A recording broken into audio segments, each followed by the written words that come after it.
Hey, welcome back to another episode of the Supply Chaney podcast. I am your host, Nathan Chaney, and this is the podcast where we try to dig into not just the nuts and bolts of the logistics and supply chain industry, the technical speak, the acronyms and what goes on to make basically goods and services happen, but we want to dig into a little bit the personal stories of the people that make supply chains possible. And today we are fortunate to have Justin Cramer, the co-founder and master of eclectic obligations, as his LinkedIn profile says, here with us from ProShip to talk a little bit about the history, the technology, the advancement and innovation behind parcel shipping and packaging that has really exploded over the past decade or two, thanks to online commerce and all the things that we all live and breathe every day.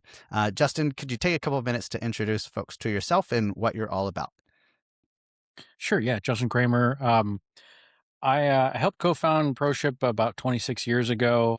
I enjoy being significantly closer to the product and being able to lightly touch all of the departments that ensure that we can assist our customers in labeling about 2 billion label or about 2 billion shipments per year so that we can lower costs, increase throughput, and of course, at the very end, it's about everybody else who's listening to this podcast making sure that they get their packages on time at a cost that won't actually be prohibitive for the customers that they're buying or for the companies they're buying from. Okay, I gotcha. So tell me a little bit about what this MEO responsibilities are. I guess you kind of touched on it there. Yeah, and really by the way, that was a title given to me by my marketing department. And of course, if marketing says you're something, right? Okay, all right. So basically, what I get to do is I spend a lot of time with customers, existing customers, new customers. I get to go to trade shows. I get to kind of get the feel for the pulse of where the industry is going because it's changed a lot in my 3 decades in the industry. And where it used to be, we were replacing carbonless multi-copy forms, and people were writing them by hand. We saw the influx of automation and pandas and all these other things that help reduce labor and move labor to better spots. Now we're seeing the influx of AI, greater automation, and the biggest thing I've probably seen is the removal of the I only want to get carrier X to deliver packages to my house.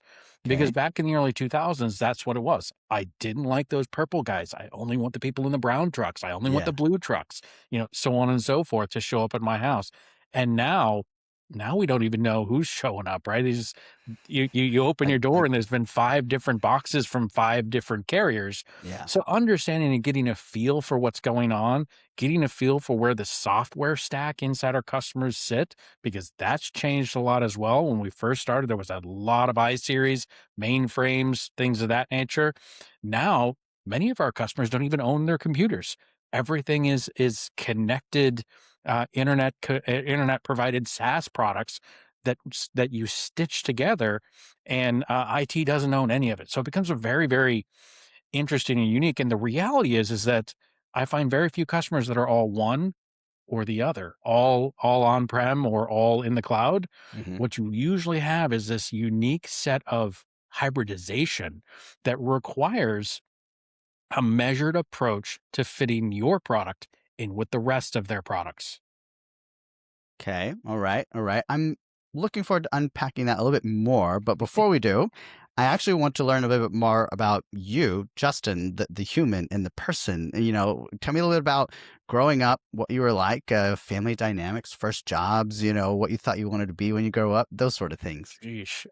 So yeah, I've been working pretty much my whole life. I didn't exactly grow up on the right side of the tracks. So, as a 10-year-old, I borrowed the family lawnmower and started doing yard work to earn extra lunch money and for the clothes that I wanted to buy. When I was 15 and a half, that's the legal age you could actually get a taxable job in Arizona. So I immediately went to work as a busboy. After that, I joined the military. So I was a U.S. Navy nuke operating the fluid sides of the nuclear power plants on aircraft carriers and teaching other other machinist mates how to actually operate them as well. So it was a very good foundation, a very good technical foundation for me. Since I ended up on and the Star Trek nerds will like this. I ended up on the USS Enterprise, right? And it is probably one of the most complex things that the US government has ever created that floats. Everything they've done after that, right? We had 8 reactors. The Nimitz class has 2. The Ford class has 2. We had, oh my God, what, 16, 32 condensers? It's just a ridiculous number of everything on that boat because everything was redundant. Not everything was actually scaled up yet to the level we have today. Her keel was laid in 1958, so it was some very old technology, but it gave me the advantage of understanding complex systems. We used to have this game, right? And you'd especially play it with new guys or if people were trying to see who truly understood the entire operations of the ship. And it was the type of thing where I'm going to open that valve, I'm going to flip that switch. What happens to the ship over the next 48 hours and why? And there was no right answer, right? Because it was one of those things where certain piece of equipment would fail, and you would basically just walk down the chain of events and say, because this piece would fail, that would cause this to alarm, that would go off, so on and so forth. And in the end, you end up with a shutdown ship with all the rods at the bottom, and you're sitting, floating, bouncing around on the ocean. But that was the idea, was that mental thought process that you went through to get from something happens now to how does that affect something 48 hours from now, and all of the interconnected solutions that goes like that. And when we take that and we look at, I go to such and such.com, I look at something in the catalog, how does that get to my house? Right? To me, the two are they very well overlay one another. And it really just feels like when I got that job in the military, that it pretty much foreshadowed the complexity solving that I would get to do for the rest of my life. I appreciate the concept of tying complex systems and nuclear ships into logistics and supply chain. It's a really straight line, I think, right there. Um, I also appreciate that you mowed yards as a teenager and Mm, such. That was also my first jobs was mowing yards, pulling weeds, painting fences, all that sort of good stuff.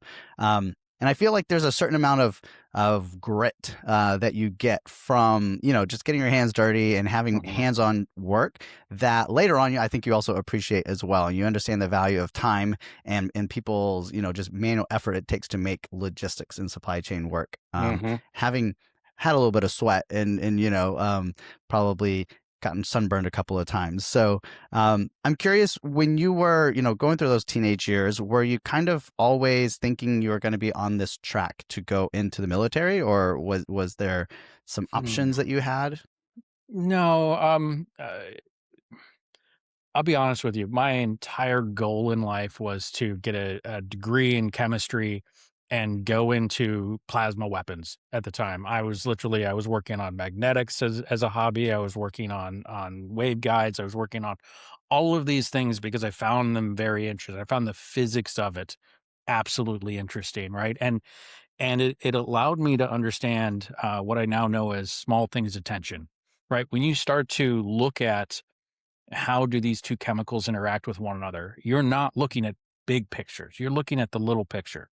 Okay. You're looking at literally, is there a catalyst that's going to accelerate a reaction?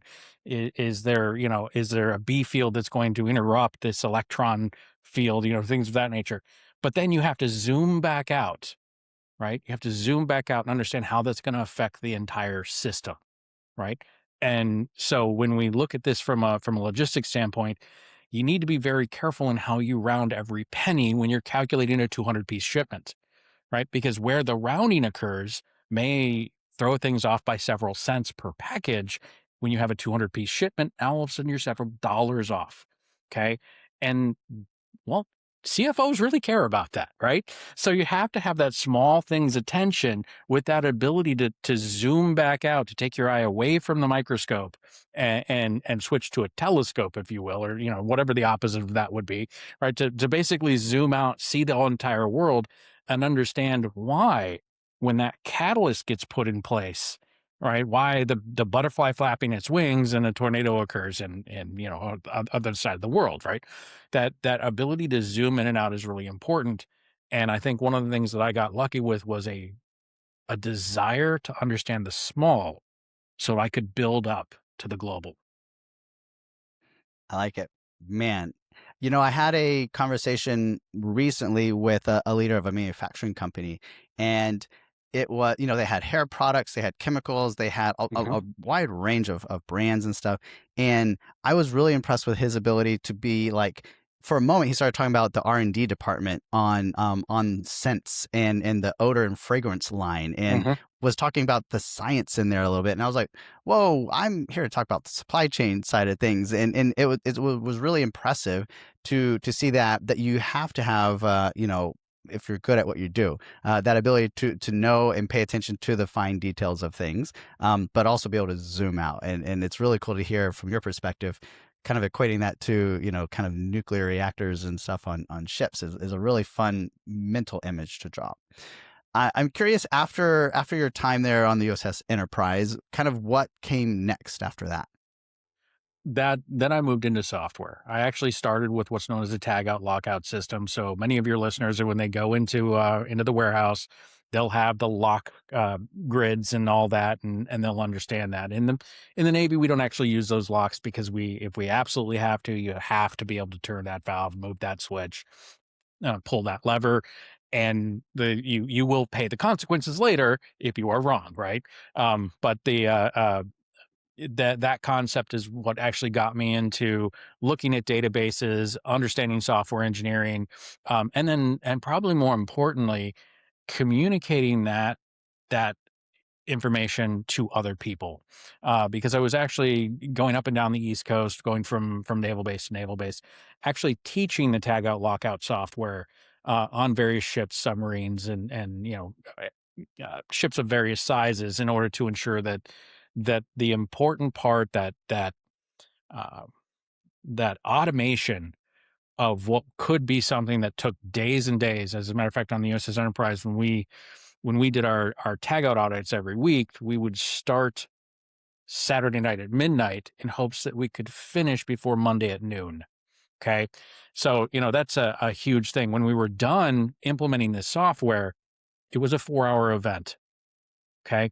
So, we all look at scale, economies of scale, things of that nature. And clearly having an entire shift worth of sailors spending basically 36 hours attempting to get a job done, and moving that down to just a handful of sailors doing it in 4 hours.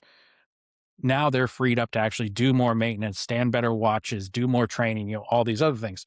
Likewise, in a warehouse, if we remove certain friction points, we free those personnel up to do other things that are going to provide value into the logistics chain itself. Sorry, I'm going to always relate things back to what we do nowadays, because I see so many direct correlations from what I learned in my history to what I actually am doing now. Sure. I Nothing wrong with that. Nothing wrong with that at all.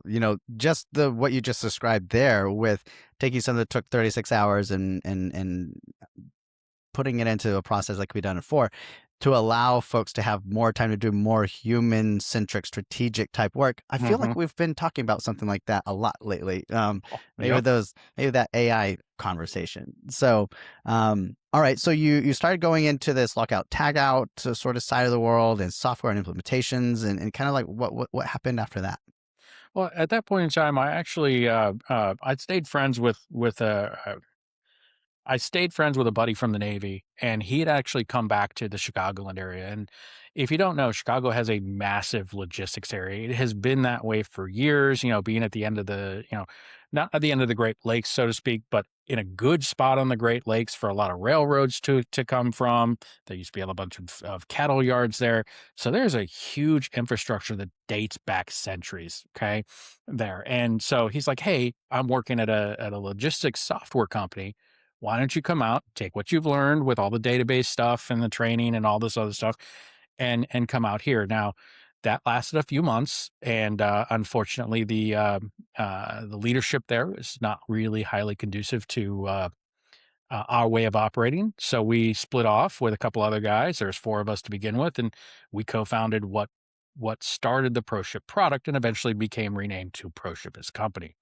And with that, it's been a wonderful, interesting, and engaging ride to see not only how the big leaders in the market at that point in time have adjusted and changed, and some of them have gone out of business, others have completely morphed into something else. And then watch the entire software field go from back in the early 2000s, pre Agile, to now a kind of a post agile AI driven world.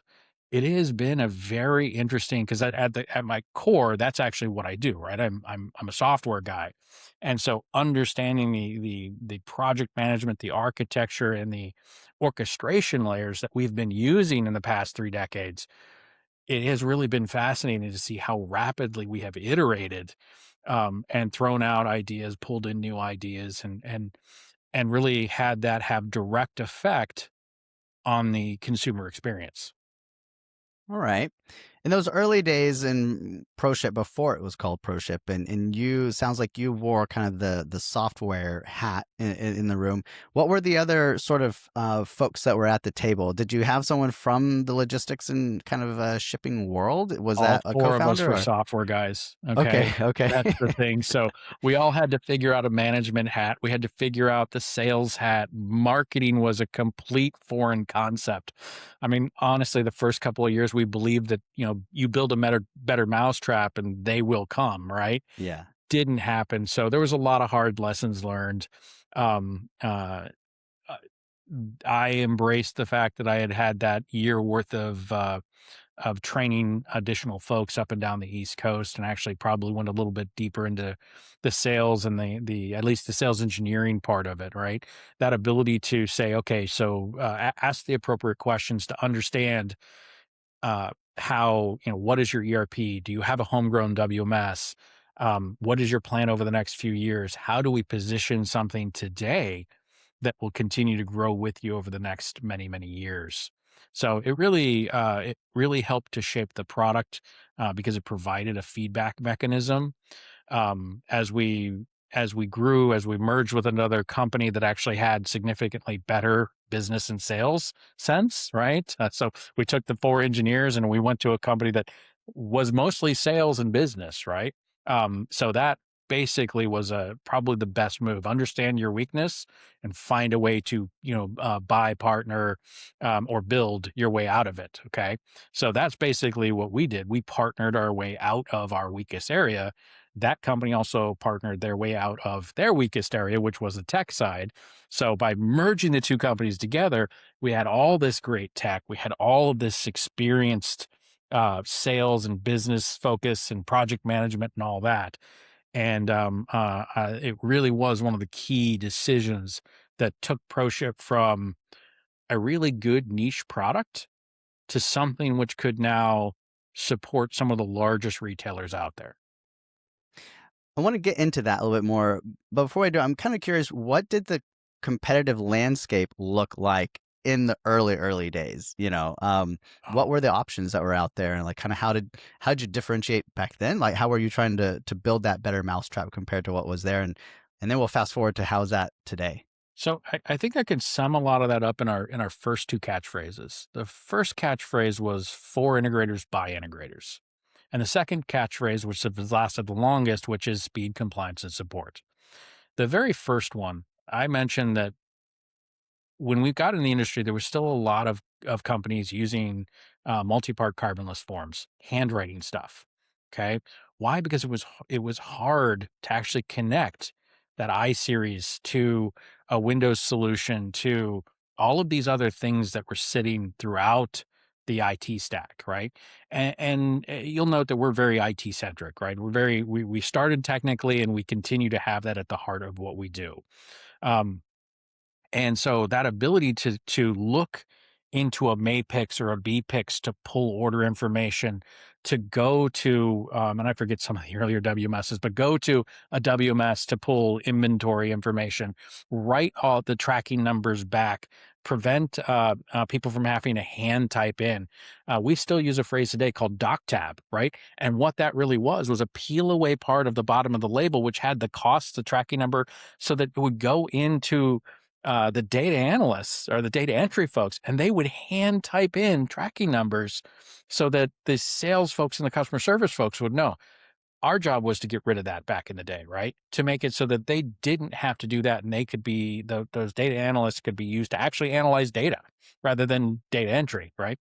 So, and of course, that's moved. Now we've got more automation. We've got all of these things that I personally am a big fan of print and apply or Panda situations because there's not a whole lot of value to a human literally putting a box on a scale and applying a label. You're not really imparting value to that box.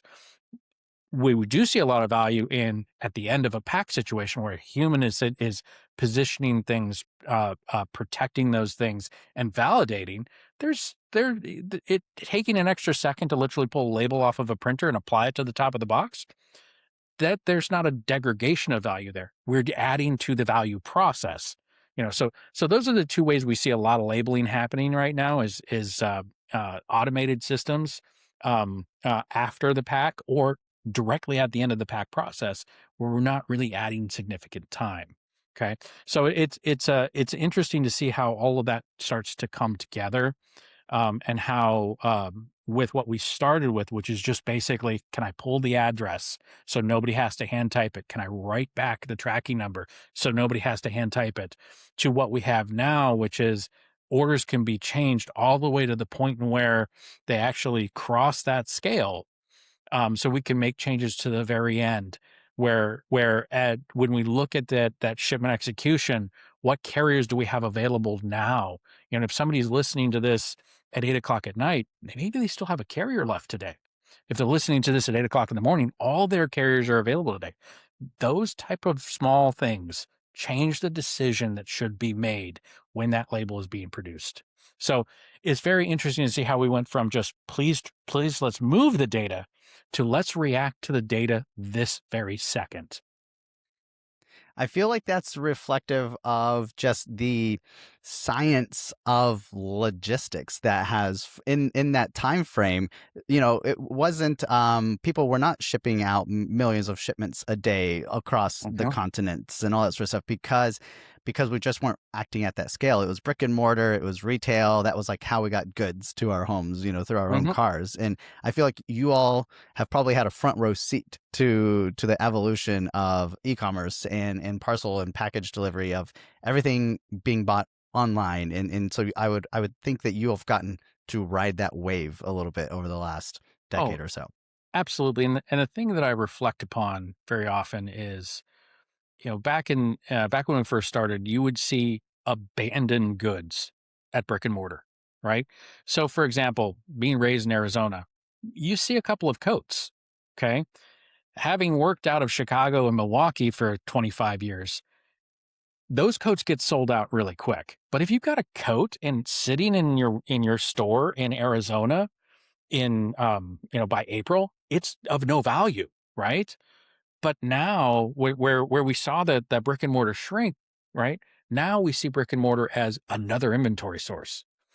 I don't have to clearance that coat in Arizona because I've missed my window. No, this is now just something that I can throw a ground label on and get to the other side of the country. I can get it up to New York, right? I can get it to Calgary if I need to. Right? I can international ship it if I need to, right?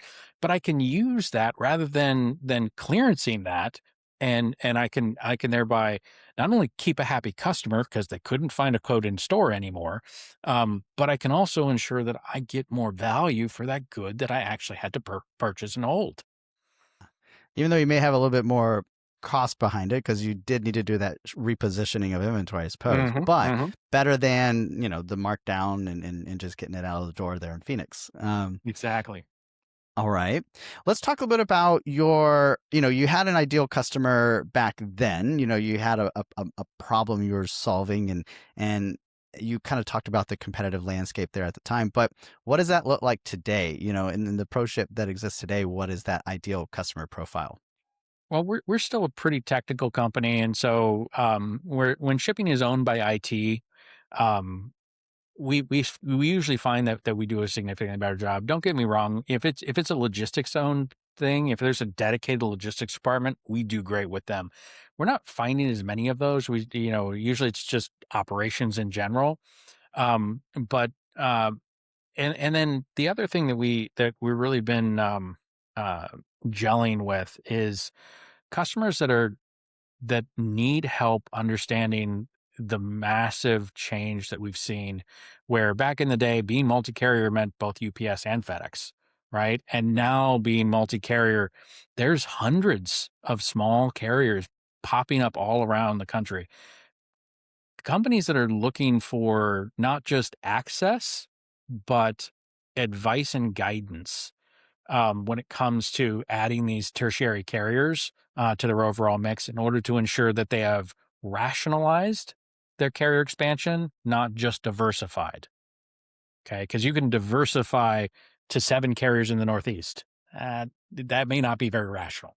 Okay. So that differentiation there, because if you just want to diversify, Nathan, you started talking a little bit earlier about how the competitive landscapes have changed. Okay. And it has changed primarily because the entry level to this competition has become very low cost, right? Most of the carriers now offer an API. Those APIs are performant enough for up to mid-sized companies. Once you get to the higher end of mid-size, once you get to the larger companies, then you start to worry about the performance associated and the uptime associated with some of the APIs. But at the very bottom, and becoming an API aggregator is, well, a weekend and a couple $100 in Claude tokens, right? To be honest with you. But really what it comes down to is that ability to understand how everything has shifted, where the carriers are going, hold those relationships with the carriers to understand which ones are advancing, which ones are struggling, and which ones are at risk, and being able to provide some guidance to our customers and say, okay, you now have 3 carriers in the Northeast. Are you sure you need all 3 of those? Right. You're looking at your own costing and it's clearly saying that this carrier is not being the most performant carrier. How do we help you shift that license from that Northeast carrier to maybe one in the Southwest? Right. So that you've got double coverage there just in case of a national carrier's concern, right? Being able to go through and talk about all of those things because we have all the customers, we have the history. And the one thing that I can't stress enough, and I sometimes worry we don't talk about it, is employee tenure. Okay. When we look at you look at the value of somebody like Berkshire Hathaway, right? The fact that some of those top employees were there for decades is why they had trust in it, right? Because those individuals really understood their market. Well, when we look at our employees, our average employee tenure is about 9 years at ProShip. That doesn't count their industry tenure. And so that ability to go ahead and say, oh, yes, I remember why the industry went that way. I remember why that was the thing at the time. And here is how we get from best practice in 2015 to best practice in 2026, right? Because they were there in 2015. And so they know what the mapping would be to get from point A to point B and the pitfalls associated between there. So I think I think I went off the path there a little bit. Let me throw it back over to you and let you reset us here. But no, it is very interesting how the history has gone and how all of these small things again are interconnected to where we are today. There's a thread that I want to pull on a little bit, and it's when you talked about the regional and the tertiary carriers. And I Hmm. haven't gotten to ask this question of anyone that's an authority on it, so you're going to be my guinea pig here. But kind of like in the world of 3PL and fulfillment, we've seen kind of an explosion of 3PL fulfillment, especially for e-commerce folks, because you can go rent 10,000 square feet, at a pretty low cost. You can grab a SaaS WMS and a pallet jack and some racks, and you're in business. I'm curious, what economic factors out there have created this kind of explosion of many regionalized or localized type carriers in the market? Like you said, it was brown and purple back in the past, and then it grew a little bit more, and now it feels like you just said earlier, you've got 5 deliveries that's got dropped off at your house by 5 different carriers, which most people would say that's incredibly inefficient to have Mhm. 5 different carriers driving through your neighborhood to make your deliveries. And so all that's got to be kind of consolidated back again at some point. This pendulum's got to swing. But what created, what market conditions allowed for so many of these sort of like final mile delivery carriers to exist right now anyway? Two things. Number one, COVID, and number two, the poor handling by Purple and Brown of post-COVID. Okay. Um, we actually had carriers that fired customers in the middle of COVID. Okay. Literally just pulled their last trailer, never dropped another one. So, it was one of those things where the carriers played hardball. They thought they were the only choices in town. And, at that point in time, Lasership and OnTrack hadn't even unified yet. So there was no other coast to coast option for anything. Um, but what that did was all of a sudden we saw dozens upon dozens of carriers starting. And now we've seen half of that number fold already. So we are actually seeing the market churn now. We're seeing, um, much like we see in the IT world, you see companies grow, merge, close, so on and so forth. We're now seeing that same cycle in the regional or sub-regional carrier space. Um, and it's again because the national carriers fumbled the ball. Okay. Now they're trying to recover. They're doing a lot of things. They're changing the way they do things and they're trying to get innovative again. But it's too late. They have opened the door wide enough that we now in North America have a culture more like they have in Europe, where there are multiple carriers per country, and there always has been over in Europe. It's over here in the United States where the starting of FedEx was considered to be, a poor business plan 50, 60 years ago because UPS already had all the things. So we can see there's always been room, but was there the will? Was there the driver? Was there the tipping point to pull Malcolm Gladwell into this? Was there the tipping point? And honestly, it was the two things: the lack of capacity during COVID, and then the poor handling of that lack of capacity during COVID that really opened the door and created the tipping point. Now we're to the other side of it, right? We're 6 years on from that. Many of these carriers are creating real lasting value in the industry. They're not going to go anywhere, spite of their own failure to execute. Um, and I think that the carrier landscape as we know it in another 10 years will be a diversified one, not the oligarchy that we had prior to COVID. That makes me want to ask your thoughts on the Amazon effect, and maybe even, we've got Amazon supply chain services coming into the picture now. How has Amazon, through your time in this space, affected ProShip's business and the space that you all work in? I have to admit, I have some very mixed feelings about Amazon. Um, First, Amazon and Walmart are probably the reason why we don't know who delivers our packages anymore. Okay. When they first started getting big and they first started diversifying their carriers, you couldn't tell them how to deliver your packages. Okay. They were going to use whatever carrier they felt they needed to use. And so that kind of broke the mindset in America that said, I only want to see Larry because Larry knows exactly where to put my packages. Right. Um, and so because of that, that has actually opened the door for the retailer, the direct to consumer manufacturer, the 3PLs out there that are filling in for those retailers to be able to use any carrier that makes sense for that particular shipment, right? So in that case, I absolutely appreciate what they've done for the industry. On the other hand, um, it's going to be very interesting as Amazon moves into um, becoming a national carrier, not just a self carrier, but a carrier for everybody else. Because that's a lot of data, and that's a lot of of revenue that is going to be shifting their way even more than has shifted their way, in the past 20, 30 years. Okay.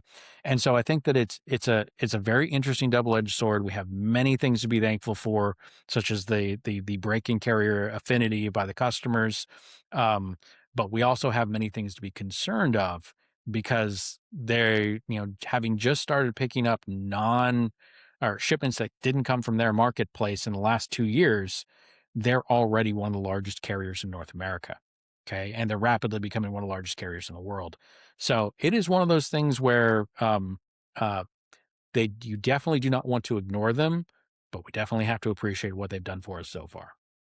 All right. All right. Thanks for that. Maybe as we start wrapping things up here a little bit, I'm curious. There's a question I've got in my mind is that do you all play on an international scale or are you all just North America? I mean, the nature of logistics and shipping kind of requires that you operate on a global scale, but I'm kind of just curious at Exactly. what kind of scale do y'all operate there? So we have about 70% of our customers here in North America, with about 20% in Europe itself, and then the other 10% just spread around the rest of the world: Australia, South Africa, parts of South America, and the like. But basically, we are very North American centric. Our Almost all of our staff is here in North America.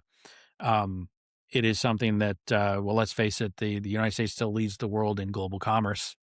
And well, we follow global commerce. That has, like I said, pulled us over to Europe. It has pulled us over to Asia and Australia. Um, and what we think is that it's a lot easier now uh, for us to continue to provide additional value uh, in the market in the ways we couldn't 5 years ago. Because though ProShip is a very discrete piece of software, AI allows us to create that discrete software faster and therefore expand our carrier base in a more predictable fashion for our non North American customers. All right, all right. Thanks for that. Thanks for that. I more and more as I have these conversations, I want to start highlighting how logistics and supply chains are truly global things and go beyond the North American borders here. Um, Speaking of which, as we kind of just wrap up here, are there any things kind of in the pipeline with you? I think I heard in our pre-chat that you have a book or something that you're working on. Oh yes, yeah.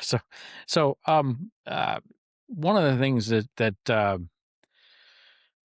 one of the things that I've always believed in is if you're not writing it down, it didn't happen, right? And so as we've gone through the years, as we have started to understand the industry, and as I have tried to communicate and clarify with new customers and existing customers, I've realized that there's 5 things that you need to ship anything anywhere. Okay. And now these clearly are going to be very big chunks, right? We need to know two, we need to know where that package is going to. We need to know from where it's going to come from. We need to know what. Sometimes that's just the weight and dimensions. Sometimes it's all the way down to line item detail. We need to know how, which quite frankly is what software like ours is created to do. And then we need to know the context, right? That context is usually shipper specific information that helps us determine the how, right? So that may be, what the context is. This is a loyalty customer that is diamond. Therefore, they will get free shipping and we will ensure that it's delivered next day. This is um, this is a value shipment, and therefore we will go ahead and we will find the lowest cost shipment, and maybe we'll use postal or a low cost tertiary carrier in order to make that happen. So the context becomes really important, and it really is a catch all. But to, from, what, how, and context are really the 5 questions, if you will, that you have to answer to get anything from anywhere to anywhere. All right. I look forward to that. Do you have a title for this thing? You know what's on the cover? But the working title currently is the 5 questions to ship anything. Okay. Okay. All right. With a subtitle that clarifies it down to small parcel, because I do know that as you start to get into air, ocean, rail, well, maybe we'll have interplanetary shipping coming online here soon. But as we do look into those things, the actual values of the what, the how, these things are going to change quite a bit. But really, a lot of this comes down to if you're just new to logistics, or if you're trying to refine what you're doing in logistics, understanding those categories so that you can start to group them together. There's a learning theory out there called chunk theory, where once you've labeled a chunk, you start to make that chunk a little bit more complicated, right? You can go from this smooth sphere Mhm. all the way to a Fabergé egg. And because your brain can hold 5 to 8 chunks worth of information at a time, it doesn't matter how complicated that chunk is. So by giving our customers a label to put each of these types of data to, they can remember, oh, the two, we're doing a multi-leg shipment here. So there's actually going to be 3 twos in here, right? Now I can understand where I put that information and how I get it out of my ERP or my WMS, or maybe I've got a homegrown CRM that's actually going to supply some of that to information for me, Mhm. right? So being able to label those 5 areas and start to carve the detail into them, maybe not fully to a Fabergé egg, but start to carve that detail into them, allows significantly better communication. And of Right. course, if we have better communication, the results are more predictable. And I think that's why I continue to come back to these 5 areas, these 5 labels, or these 5 questions, if you will, in order to communicate with my customers, communicate inside our company, and ensure that we get closer. What we deliver gets closer and closer to the expectation of the customer. I like it. I like it. Well, I feel like we had another hour or two worth of conversation here in the pipeline, but we'll have to wrap things up for today. Justin, thanks for coming on and talking a little about how you connected nuclear science and systems into the world of shipping, and just kind of walking us through what the technology was like, what the environment was like for early parcel and package delivery back in the early days of ProShip, and just spending a little bit of time to share your expertise with us today. Nathan, thank you for having me on.